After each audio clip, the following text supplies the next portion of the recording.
In the days of its infancy, the stunt performer's profession was pioneered by the daring and ingenuity of acrobats and circus acts. As the public's demand for on-screen chases, crashes, jumps, smashes, and explosions is never satisfied, so the stunt performer has evolved into a highly trained professional. This is not a life for the timid. This is where men and women challenge the impossible and make it happen before your eyes.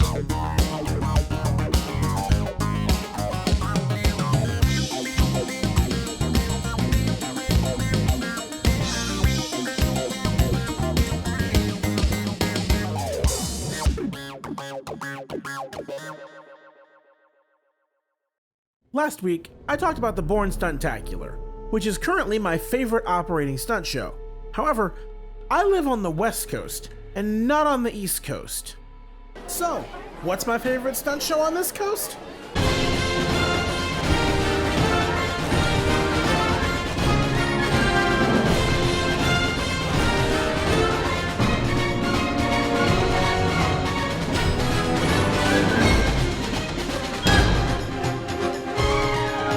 This show began life not as Waterworld, but as the... Wait, who are you? And how did you get here? Seriously? We recorded a bunch of podcasts without a cool acronym episodes together. We've been to Magic Mountain together. We saw Waterworld when we went to Universal last time you were down here.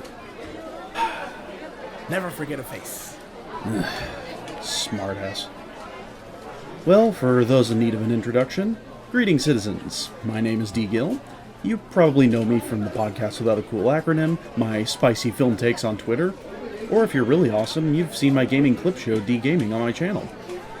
As for why I'm here, that's simple. I'm scouting out a job. A job? I thought you worked for the First Order. Yep, I do temp work for the 709th. Food and coffee runs, mostly, before you start getting antsy. Lately, I have been working with other supervillains to broaden my appeal as a henchman. But... Digo, I swear to God! And that is the last time I talk about Ohio sports teams with her. So, lately I've been taking to punching up videos for friends while I wait for my next assignment. So, you want to make this a collab? You mouthed off to Agatha Vile? And lived? I'll take that as a yes. Anyways, this show began life not as Waterworld, but as the Miami Vice stunt show in the constant revolving door system that they have for stunt shows here in the upper lot at Universal Studios Hollywood.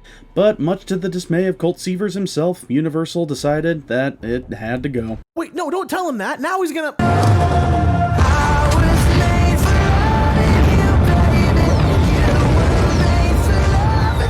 And that's what you get for bad-mouthing Galaxy's Edge a few weeks back. You know, I'm starting to see why Agatha kicked you out.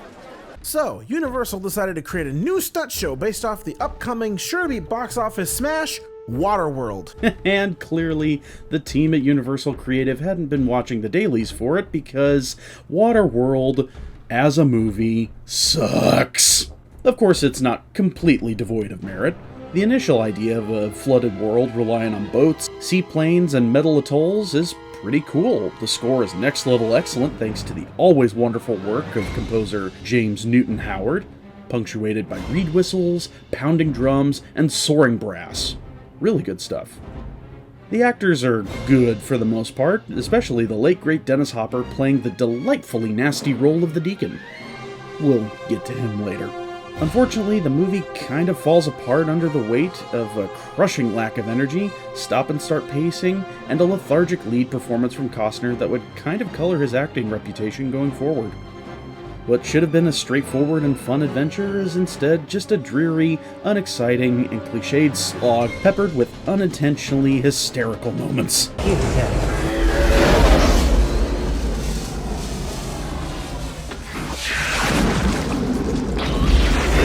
Oh, thank God. And that's why I refuse to watch it. With their fate sealed, on October 21st, 1995, Universal Studios Hollywood opened Waterworld, a live Sea War spectacular, to rave reviews. We'll get to it later, but this show absolutely improves on its source material tenfold. It's adapted by Ben Hurst to take place after the events of the movie, somehow, and it pretty much invalidates the experience of watching the movie. The show was so good that it's now been cloned in Universal Japan, Singapore, and it even has its own land in Universal Beijing. Hey, as long as they don't make you drink your own filtered pee like Kevin Costner, I'm in. Over the years, the show has been updated, with the most recent ones being helmed by the creators of last week's show, Action Horizons. Occasionally, the show will feature a tie-in pre-show, Japan getting a One Piece themed opener, and America getting one themed for the Fall Guy. Hot dog! No, not that one, the one that's Knuff. So with all this pomp and circumstance, how's the actual show? Let's find out as we watch Waterworld, a live Sea War spectacular.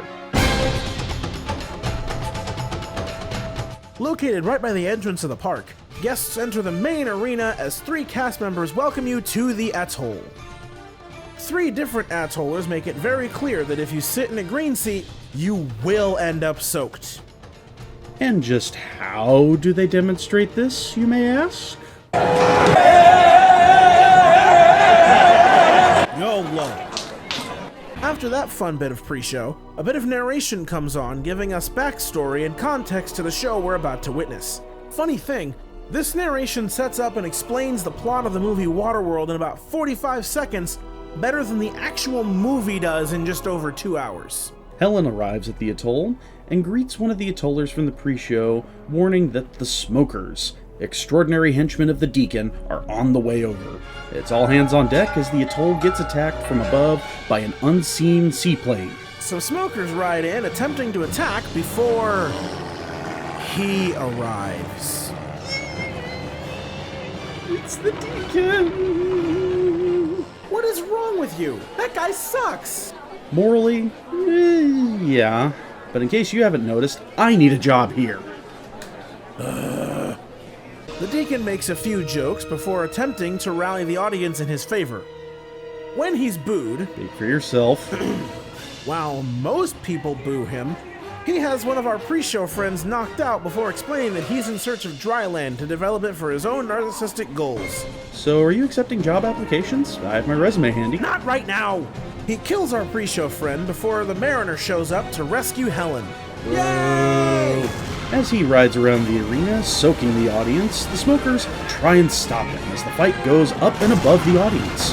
The Deacon destroys parts of the arena while trying to kill Helen and the Mariner. He continues to soak the audience as they both take out the smokers. Yay! They scale the set as my hopeful employer learns that the Mariner isn't dead after all, and shoots down his seaplane into the arena. Oh, hey, there's the plane. At any rate, the Deacon faces Helen and the Mariner in a final confrontation atop the atoll's watchtower, armed with another shot in his trusty rusty bazooka. Helen shoots the rocket launcher at the Deacon, setting him on fire and throwing him into the water. As the atoll starts to blow, Helen and the Mariner ride off just in time before the arena shoots fire and closing narration plays.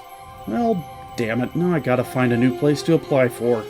You know, I hear they're looking for wise men down in Egypt. I don't like sand. Anyways, that was Waterworld, a live Sea War spectacular.